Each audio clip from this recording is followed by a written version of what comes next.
Assalamualaikum warahmatullahi wabarakatuh. Berjumpa lagi bersama pecinta bola sejati. Apa kabar sahabat pecinta bola sejati? Semoga hari ini kita selalu dalam lindungan Allah Subhanahu wa taala.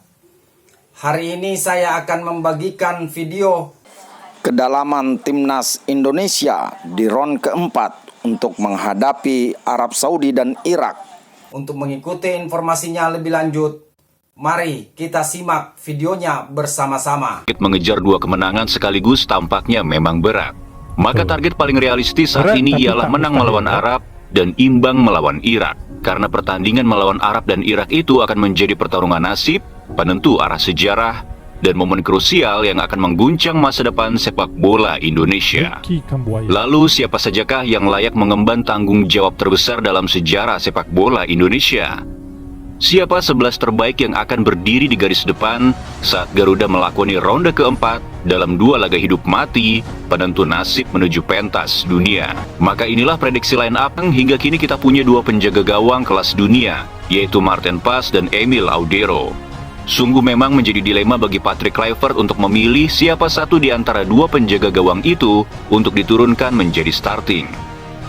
Untuk urusan skill dan kematangan untuk menjadi benteng terakhir, Emil dan Paes memang seimbang.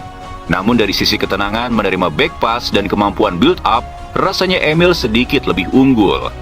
Maka untuk round keempat nanti rasanya penjaga gawang Garuda adalah Emil Audero. Ini bukan hanya menjadi laga hidup mati bagi timnas, tapi bisa menjadi pertandingan paling menentukan dalam karir seorang Emil Audero. Bermain di tanah musuh, disaksikan puluhan ribu supporter lawan, dan dalam pertandingan itu pula akan menjadi pertandingan yang bisa mengubah sejarah sepak bola Indonesia. Ya, Emil datang bukan tanpa kontroversi.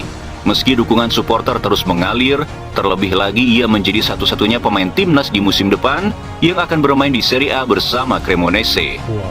Namun tak bisa dipungkiri, ia masih berdiri di tengah pusaran keraguan dan kritik, serta rasa sakit para supporter yang masih menganga akibat ucapan sang ayah.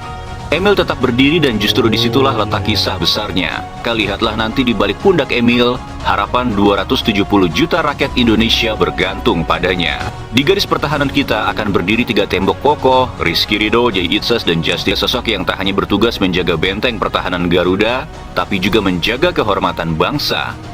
Mereka bukan hanya bermain sebagai defender, mereka adalah benteng terakhir, para gladiator yang berdiri sejajar, bahu-membahu demi harapan untuk melihat bendera Indonesia berkibar di Piala Dunia 2026. Ridho, Jay, dan Hübner tiga nama, namun seperti satu nyawa. Trio pertahanan yang jika diturunkan bersamaan, trio ini hanya sekali tersungkur, tepatnya saat melawan Jepang di leg pertama. Dan selebihnya mereka adalah trio yang saat dipadukan, timnas menjadi tidak terkalahkan. Betul. Dalam sejarah panjang timnas Indonesia, belum pernah ada barisan bek yang sekokoh ini. Mereka bukan hanya bermain bersama, mereka bergerak seperti satu tubuh, satu napas, dan satu kehendak. Dan ketika satu dari mereka absen, kekompakan itu rapuh dan kemudian runtuh. Seperti istana pasir yang dengan mudah roboh terkena angin. Nama-nama seperti Messi Hurst, Jordi Amat, hingga Elkan Bagot mungkin siap menanti di bangku cadangan. Tapi formasi 3 bek sejajar untuk laga sekrusial ini hanya pantas diisi oleh Itzes, Hübner, dan Ridho. Mereka adalah perisai Garuda. Dan di laga penentuan ini, takdir bangsa akan dipertaruhkan di pundak mereka. Di posisi fullback kiri dan kanan timnas akan ada nama Kelvin Verdonk dan Kevin Dix. Saat kita menoleh ke sisi lapangan, dua sosok inilah yang bisa menjadi pembeda antara kemenangan dan kehancuran. Duet Kevin Dix dan Kelvin Verdonk, duet yang saat ini bisa disebut sebagai kombinasi terbaik yang dimiliki timnas Indonesia di sektor sayap pertahanan. Khusus untuk nama Kelvin Verdonk, si pendiam yang kini menjadi kapten dari klub Eredivisie Nijmegen, kita semua tahu, ia bukan pemain biasa. Ia adalah senjata paling berbahaya ketika ditempatkan di tempat yang tepat, yaitu bermain sebagai fullback kiri. Dan belajarlah dari pengalaman di ronde 3 yang lalu, maka di dua partai hidup dan mati nanti, jangan lagi melakukan blunder, yaitu menempatkan bahkan memaksakan Verdonk bermain di posisi yang bukan habitat aslinya, yakni left center back. Karena saat mengubah posisi seorang Verdonk dari left back menjadi left center back, yang terjadi kita dihukum dengan dua hasil kekalahan. Yang pertama melawan China, dan yang kedua melawan Australia. Ya, dua pertandingan mengubah posisi Verdonk. Dan yang terjadi dua kekalahan yang menghancurkan timnas. Bukan karena Verdong tampil buruk, tapi karena ia terbelenggu. Seorang Verdong yang biasa berlari menyisir sisi kiri, saat ia menjadi left center back, ia harus menahan diri. Bukan karena takut, tapi karena ia tahu ketika seorang center back maju meninggalkan posnya, maka celah yang ditinggalkan adalah undangan maut bagi lawan. Ia tak bisa sebebas biasanya. Ia tak bisa menusuk ke depan, dan ia tak bisa menjadi senjata rahasia bagi timnas Indonesia. Namun saat Verdong kembali ke habitat aslinya di sisi kiri pertahanan, segalanya berubah. Ia bukan hanya kuat dalam bertahan, ia pun mampu menyerang, meneror, bahkan menciptakan ruang dan menyuplai peluang. Dan saat ia terlambat turun, 3 bek sejajar di belakangnya siap menopang dan menutup ruang yang Verdong tinggalkan. Sebuah sistem yang membuatnya bisa bermain tanpa beban. Dan ketika Verdong bermain tanpa beban, maka bersiaplah Verdong akan menjadi mimpi buruk bagi lawan. Menempatkan Kelvin Verdong di posisi LCB adalah seperti menaruh mesin Lamborghini di sepeda ontel. Sungguh mubazir rasanya. Betul. Namun menaruhnya di sisi kiri sebagai fullback, itu seperti memantik sebuah tombol rudal yang siap menembus jantung pertahanan lawan. Dan dalam laga sebesar 2 laga melawan Arab dan Irak, kita tak bisa lagi salah menempatkan senjata. Verdong harus bebas, harus menyerang, dan Verdong harus menjadi dirinya sendiri. Karena di pundak si pendiam ini harapan bangsa bisa terbang. Dan saat kekeliruan menempatkan Verdong kembali diambil seperti yang lalu, maka mimpi itu bisa saja runtuh. Di sisi kanan pertahanan Garuda, sebuah kekuatan besar tampaknya tengah disiapkan. Seorang pemain yang hari ini sedang ditempa di salah satu liga terbaik di dunia, Bundesliga. Di pertandingan terakhir melawan Jepang, posisi bek kanan menjadi titik terlemah bagi timnas Indonesia. Yakob Sayuri yang dipercaya mengisi posisi tersebut, ternyata tak cukup kuat menghalang dahsyatnya serangan tim lawan dari sisi kiri. Namun kini, pemain Mönchengladbach akan mengambil alih. Dialah Kevin Dix. Memang Kevin Dix kerap kali dihinggapi cedera, sehingga tidak terlalu reguler dan full bermain untuk timnas. Tapi inilah perbedaan antara pemain biasa dan mereka yang terlahir untuk jadi besar. Pemain Eropa seperti Kevin Dix tidak menyerah pada satu kendala. Ia menganalisa, memperbaiki, hingga akhirnya bangkit.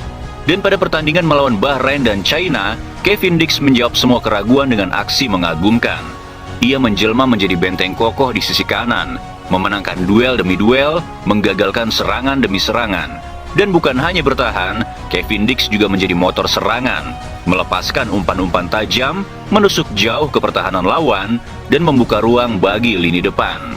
Kini bersama Kelvin Verdong di kiri dan Kevin Dix di kanan, timnas Indonesia memiliki 2 sayap pertahanan yang tak hanya kokoh saat bertahan, tapi juga tajam saat menyerang. 2 pedang di ujung sayap Garuda. 2 energi yang bisa mengubah sisi lapangan menjadi arena kehancuran bagi lawan. Dan duet ini antara Dix dan Verdong bukan hanya sebagai pengisi posisi. Mereka adalah ruh dari keseimbangan timnas Indonesia. Dalam menyerang mereka menciptakan teror. Dalam bertahan mereka seperti menyegel gerbang terakhir.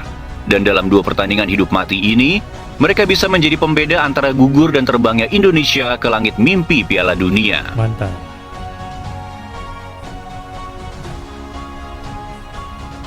Kini kita melangkah ke jantung pertempuran zona tengah lapangan, tempat di mana arah laga ditentukan dan nasib sebuah tim dipertaruhkan. Di sektor ini hanya akan ada 2 punggawa yang diri tegak, Tom Hai dan Joey Pelopesi, 2 otak, 2 mesin, dan 2 peran yang berbeda namun saling melengkapi. Yang satu adalah arsitek, yang satunya lagi adalah penghancur. Tom Hai adalah sang kreator, otak serangan timnas Indonesia. Sementara Pelopesi adalah penjaga gerbang terakhir sebelum lawan menyentuh jantung pertahanan kita. Satu mengukir, yang satunya lagi menggempur.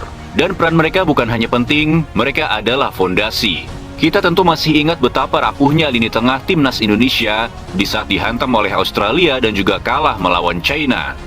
Saat itu duet Tom Hai dan Nathan Choaon ataupun Nathan dan Ivar sungguh begitu mudah ditembus. Dan hasilnya timnas Indonesia remuk. Melawan Australia, 5 gol bersarang tanpa ampun. Dan melawan China di leg pertama, kita kalah 2-1. Namun saat menghadapi Bahrain dan China di leg kedua, semuanya berubah. Lini tengah kita yang semula mati, kemudian seperti berhasil terlahir kembali saat hadirnya duet Tom Hai dan Joey Pelopesi. Joey menjalankan satu tugas mulia, yaitu rebut saja bola dan serahkan kepada Tom. Sederhana bukan? Tapi di sanalah letak kekuatan mereka. Dengan Joy yang berdiri kokoh dalam menghentikan setiap serangan dari sektor tengah, dan Tom Hai pun mendapatkan ruang, bukan hanya sekadar space, melainkan ruang untuk berpikir, untuk mengimajinasikan, dan untuk mengukir serangan demi serangan. 2 kemenangan dan 2 clean sheet adalah bukti suksesnya duet Pelupessy dan Haye. Sebuah pola paling sederhana namun jadi pola paling mematikan. Sebuah kombinasi yang tak hanya mengubah permainan, tetapi juga mengubah harapan menjadi hidup, bahkan bisa mengubah sejarah. Dan dalam laga melawan Irak dan Arab nanti, laga yang penuh dengan tekanan dan laga yang penuh dengan pertaruhan antar bangsa, duet ini tentu saja menjadi denyut nadi Garuda. Jika duet ini bermain dengan sempurna, maka langit Arab akan bergetar. Jika mereka gagal, maka gelap akan menyelimuti mimpi ke Piala Dunia. Namun malam itu kita percaya, Joy akan menjadi palu dan Tom akan menjadi kuas.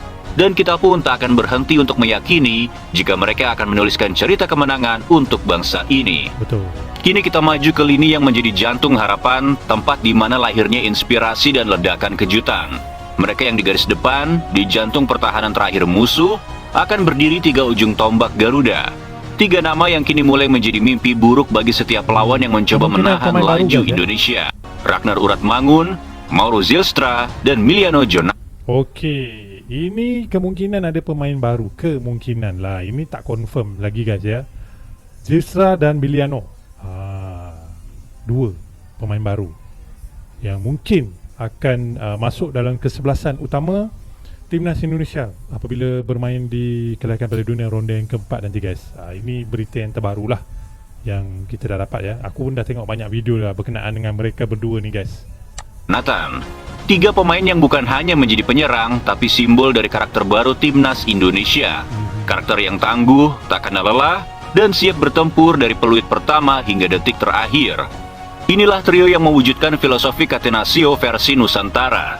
Ketika Timnas diserang habis-habisan, di saat semua pemain dipaksa mundur, Ragnar, Mauro, dan Miliano menjadi 3 titik cahaya di ujung terowongan. Saat Timnas tertekan dan bertahan, mereka pun ikut bertahan. Mereka akan menjemput bola dari bawah, menari di antara tekanan lawan, lalu meledak dalam kecepatan yang tak terkejar. Serangan berbahaya Garuda dimulai dari kaki mereka, dan berakhir di jantung pertahanan musuh. Ragnar mungkin tak banyak mencetak gol, baru 2 gol dari 10 penampilannya untuk Timnas, namun nilainya jauh lebih dari sekadar angka. Ia adalah penjaga ritme dan pemicu tekanan, pejuang tanpa lelah yang mampu menutup celah, menekan lawan, dan kembali menyerang seolah memiliki 5 paru-paru. Ragnar adalah simbol kerja keras, simbol dari Timnas yang tak hanya bermain, tapi berperang di setiap jengkal lapangan. Namun sepak bola butuh lebih dari sekadar kerja keras. Betul. Timnas juga butuh finisher berdarah dingin. Kita tahu Ole Romeni hampir dipastikan absen karena cedera setelah mengikuti kompetisi yang hampir tak ada faedahnya. Inilah yang Indonesia sangat rugi. Disebabkan, kalau ikutkan admin ni cakap, kompetisi yang tak ada faedah. Disebabkan itulah Indonesia kehilangan seorang penyerang yang sangat mantap. Inilah kerugian yang Indonesia harus tanggung ya.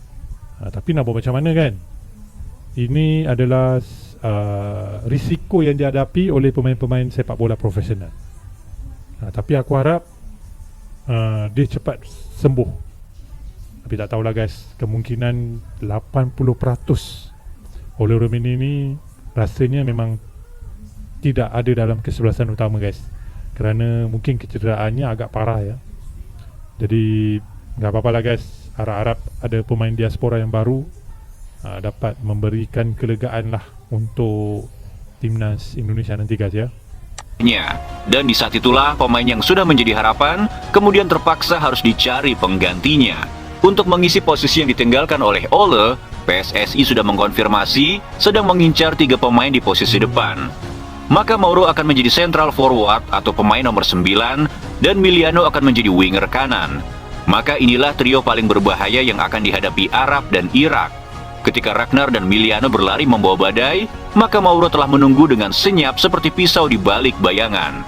2 pemain membuka ruang dengan lari cepatnya, 1 mengakhiri cerita. Dan cerita itu akan kita tulis bersama dengan tinta emas di panggung dunia.